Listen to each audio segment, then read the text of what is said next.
स्वागत है सभी प्यारे बच्चों का। आज हम क्षितिज के पार्ट 2 राम लक्ष्मण परशुराम संवाद के प्रश्नोत्तरों का अध्ययन करेंगे। पहला प्रश्न इस प्रकार से है, परशुराम का के क्रोध करने पर लक्ष्मण ने धनुष के टूट जाने के लिए कौन कौन से तर्क दिए। जब सीता माँ के स्वयंवर में भगवान राम जी के द्वारा धनुष तोड़ दिया गया तो उस समय जो है जब परशुराम को पता चला तो वो पूछते हैं कि यह धनुष किसने दिया। तो जो लक्ष्मण जी ने जो तर्क दिए हैं तो उन तर्कों के बारे में यहाँ पूछा गया है कि परशुराम के क्रोध करने पर लक्ष्मण ने धनुष के टूट जाने के लिए कौन कौन से तर्क दिए। तो उत्तर होगा, इस प्रकार से लिखेंगे, परशुराम के क्रोध करने पर लक्ष्मण ने धनुष के टूट जाने के निम्नलिखित तर्क दिए। कौन कौन से तर्क दिए देखिए। नंबर 1 तर्क दिया उन्होंने कि बचपन में न जाने हमने कितने ही धनुष तोड़े हैं किंतु किसी ने कभी क्रोध नहीं किया, पर इस धनुष पर आपको इतना विशेष लगाव क्यों है। अगला प्रश्न है अगला तर्क दिया उन्होंने, हमें यह असाधारण शिव धनुष भी साधारण धनुष की भांति ही लगा है। कहने का तात्पर्य है कि और जितने भी साधारण धनुष हमने तोड़े हैं बिल्कुल वैसा ही ये धनुष भी है, इसमें कुछ विशेष हमको नहीं लगा। एक और तर्क दिया उन्होंने कि जब राम जी ने यह धनुष तोड़ा तो उन्होंने इसके बारे में इसको छूते ही उनका यह धनुष स्वतः ही टूट गया। मतलब श्री राम ने इसे तोड़ा नहीं, बस उनके छूते ही यह धनुष स्वतः ही टूट गया। इसके अलावा उन्होंने एक तर्क और दिया कि इस धनुष को तोड़ते हुए उन्होंने किसी प्रकार के लाभ हानि के विषय में नहीं सोचा। कहने का तात्पर्य यह है कि उनको किसी प्रकार हमको यह धनुष तोड़ने से न कोई लाभ होने वाला था और ना ही कोई हानि होने वाली थी। अगला प्रश्न है, परशुराम के क्रोध करने पर राम और लक्ष्मण की जो प्रतिक्रियाएं हुई उनके आधार पर दोनों के स्वभाव की विशेषताएं अपने शब्दों में लिखी। यानी कि दोनों का स्वभाव कैसा था, भगवान राम जी का और लक्ष्मण जी का स्वभाव कैसा था, इस संबंध में आपने लिखने हैं। तो राम स्वभाव से कोमल और विनयी हैं, लक्ष्मण राम से एकदम विपरीत हैं। लक्ष्मण क्रोधी और उग्र स्वभाव के हैं। लक्ष्मण परशुराम जी के साथ व्यंग्यपूर्ण वचनों का सहारा लेकर अपनी बात उनके समक्ष प्रस्तुत करते हैं। जहाँ राम जी बहुत विनयशील हैं, बहुत ही कोमल वाणी में बातें करते हैं, तो वहीं लक्ष्मण जो हैं बहुत क्रोधी हैं, बहुत ही व्यंग्यपूर्ण वचन कहते हैं। तो राम विनम्र, मृदुभाषी, धैर्यवान और बुद्धिमान हैं, और वहीं दूसरी ओर लक्ष्मण जो है निडर हैं, वाचाल हैं, बहुत बोलने वाले हैं, साहसी तथा क्रोधी स्वभाव के हैं, और काफ़ी साहस भी है उनको। परशुराम जी से वो व्यंग्य में बहुत बातें कह जाते हैं। तो इस प्रकार से दोनों का विपरीत स्वभाव है, एक पानी है तो दूसरे यानी लक्ष्मण जी आग के समान हैं।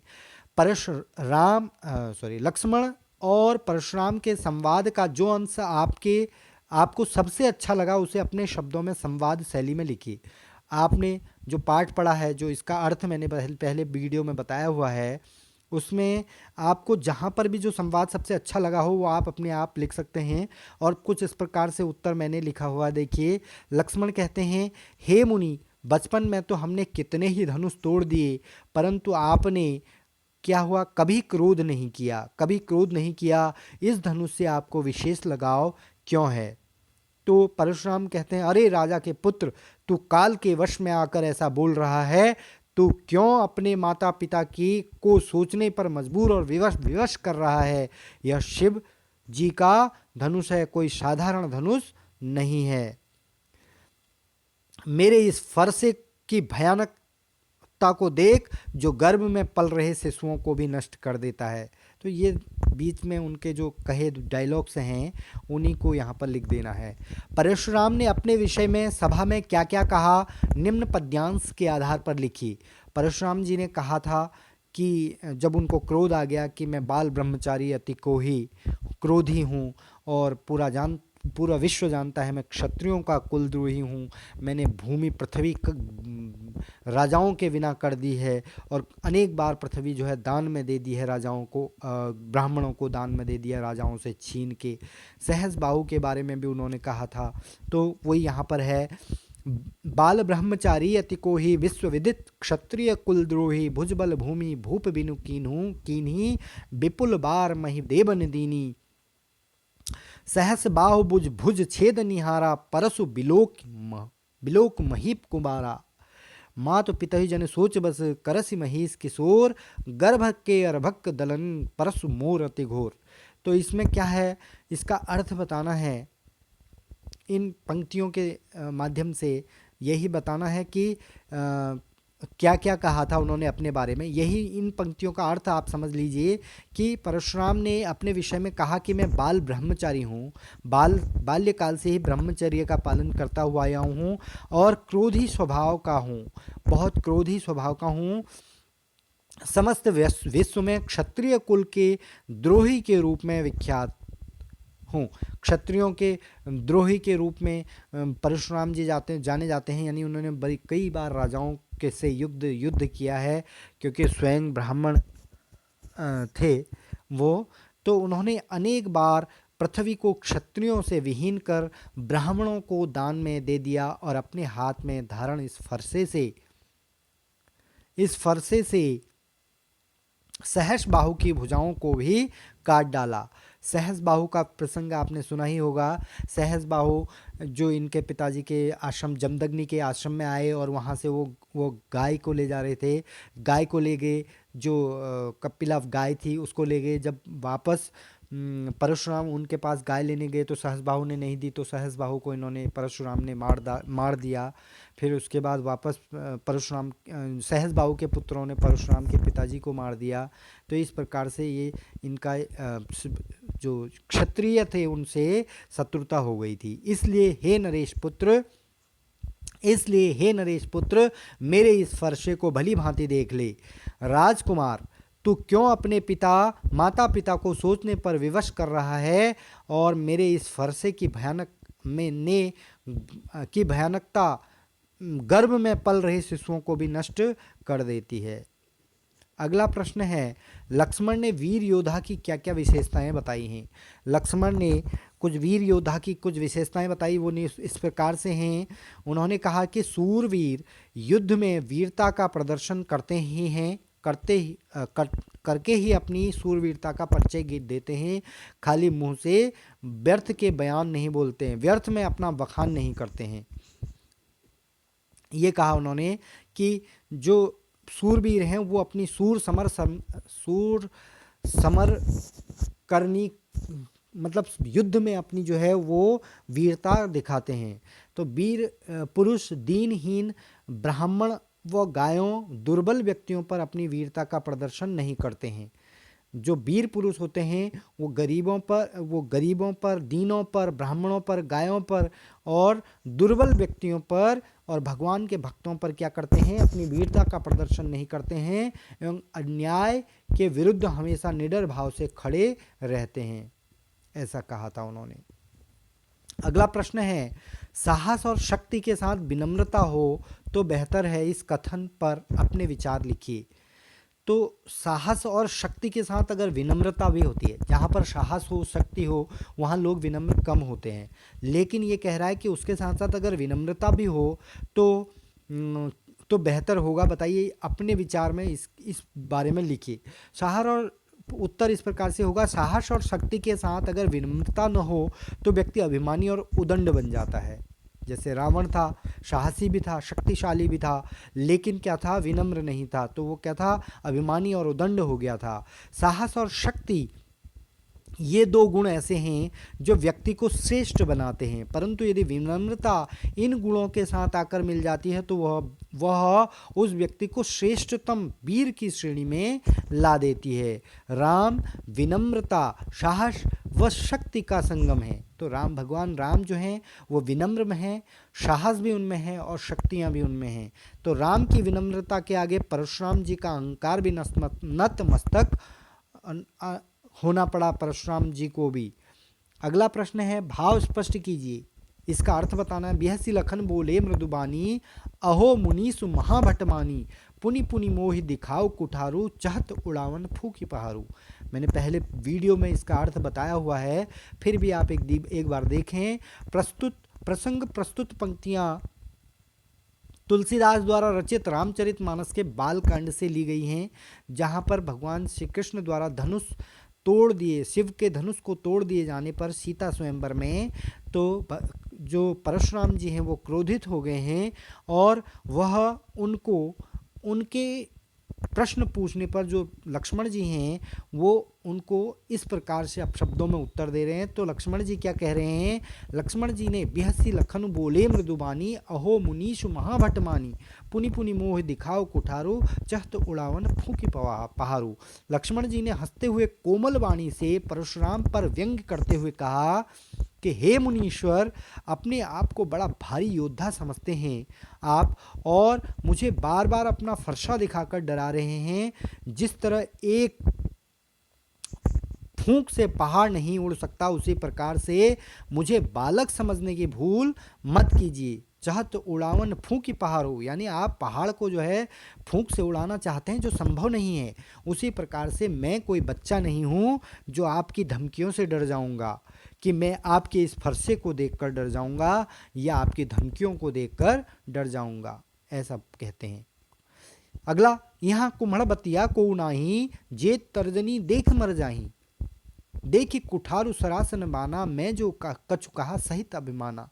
तो यहाँ कोई कुम्हड़ बतिया, यहाँ कोई छुई मुई नहीं है जो हल्का सा हाथ लग जाने से मुरझा जाता है, ऐसा कोई नहीं है। यहाँ सब वीर योद्धा हैं।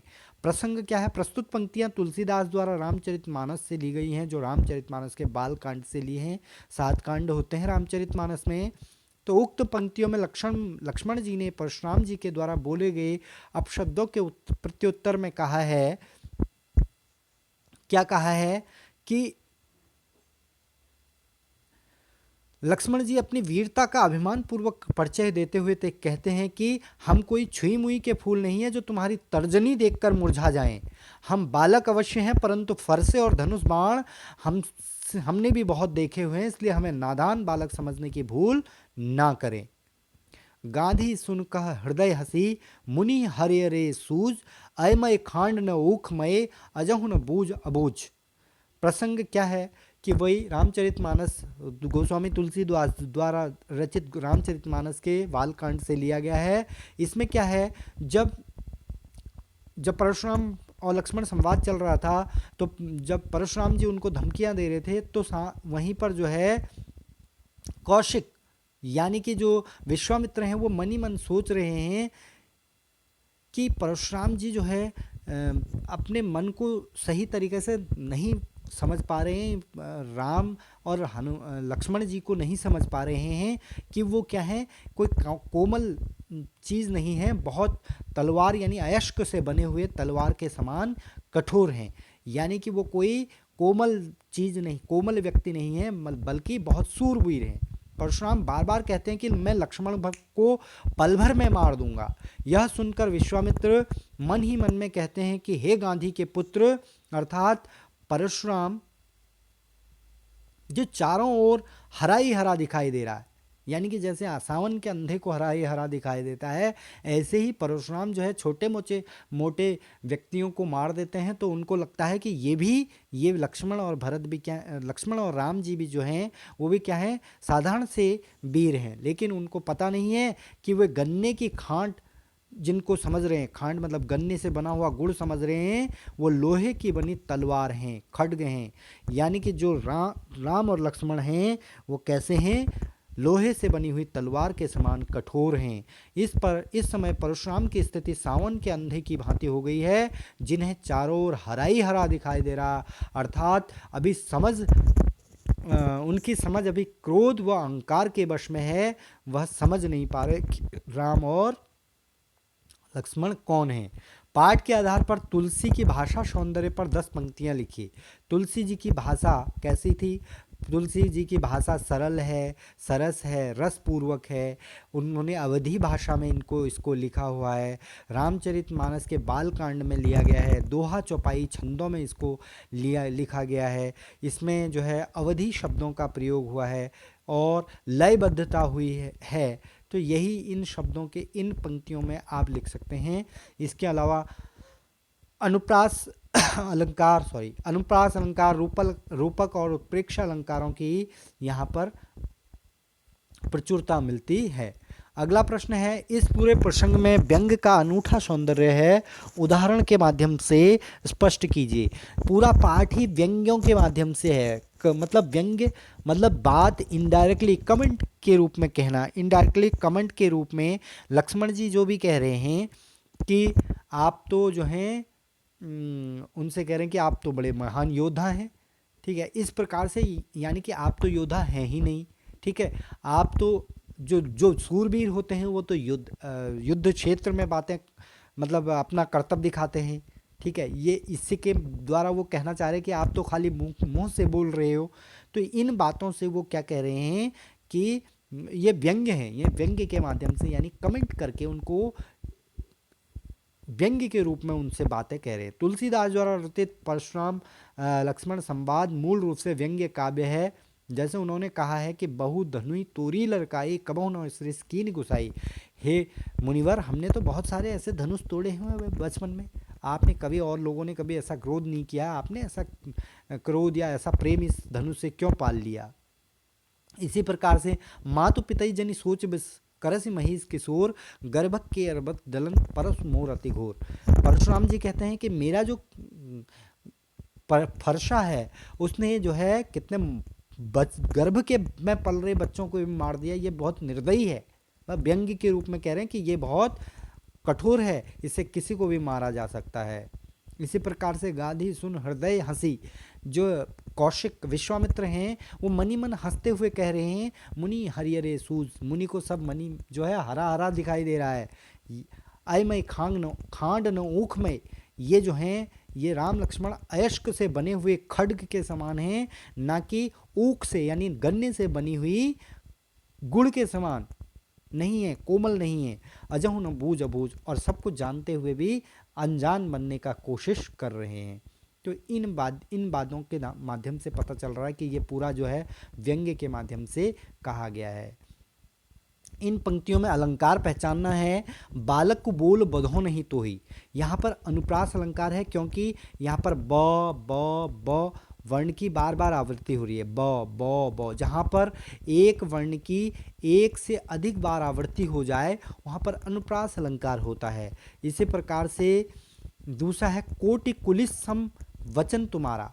देखो कोटि कुलिस सम, सम ज्यों सम सासी तुल्य नाई, जहाँ पर शब्द आता है वहाँ पर कौन सा होता है, उपमा अलंकार होता है, उपमा अलंकार होता है। साथ में क वर्ण की आवृत्ति हो रही है, तो यहाँ पर क्या है, अनुप्रास अलंकार भी है और साथ में उपमा अलंकार भी है। कौन सा अलंकार है, उपमा अलंकार, ठीक है, उपमा अलंकार, अनुप्रास अलंकार है, उपमा अलंकार भी है, ठीक है। अगला प्रश्न है, तुम तो कालू हाँक जनु लावा। जनु मतलब तुम तो ऐसा लगता है जैसे काल को ही बुला रहे हो, ठीक। तो जनु जो है, जनु जानो मनु मानो, ये कैसा है, उत्प्रेक्षा अलंकार का उदाहरण है जिसमें अनुमान लगाया जाता है, ठीक है। पुनरुक्ति प्रकाश अलंकार भी इसमें है। बार बार शब्द जो है वो पुनरुक्ति यानी बार बार पुनः उक्ति, दोबारा दोबारा बात कही जा रही है, तो ये है।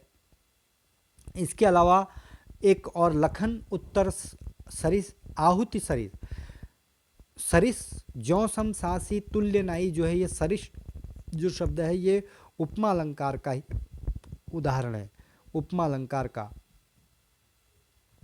लक्ष्मण के उत्तर जो हैं वो आग में आहुति के समान हैं। और भृगुवर कोप कृषाणु, भृगु यानी कि भृगुवर यानी कि परशुराम की जो वो क्रोध है वो अग्नि के समान है, उपमा अलंकार।